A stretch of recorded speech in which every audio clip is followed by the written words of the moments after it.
যেই ভাইয়েরা মোবাইল সার্ভিসিংয়ের কাজ শিখতে চান, আমি তাদেরকে সাজেশন করব যে কোনো টেলিং সেন্টারে কাজ না শিখে আপনারা কোনো দোকানে ঢুকে কাজ শেখার চেষ্টাটা বেশি করবেন। আপনারা হয়তো বা বলতে পারেন যে ভাই কী জন্যে, যারা 5 মাস কি 6 মাস টেলিং সেন্টারে কাজ শিখে আসে ঠিকমতো চার্জিং পোর্টটাও চেঞ্জ করতে পারে না। এখন বাংলাদেশে অনেক টেলিং সেন্টার হয়েছে, দেখা যাচ্ছে কোনোটা হাতে কাজ শেখায়, কোনোটা ব্ল্যাকবোর্ডে কাজ শেখায়। আমি সাজেশন করবো যদিও টেলিং সেন্টারে কাজ শিখেন যেগুলোতে হাতে ডাইরেক্ট নিগাল হাতে কাজ শেখায় সেগুলোতে শেখার চেষ্টাটা বেশি করবেন।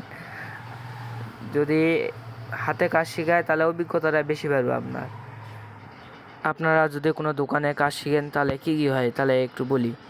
দোকানে কাজ শিখলে আপনার কাস্টমারের সাথে কীভাবে কথা বলা লাগবে, কাস্টমার কীভাবে হ্যান্ডেল করা লাগে, কাস্টমারের সাথে কীভাবে বিল করা লাগে, আপনারা সবই শিখতে পারবেন।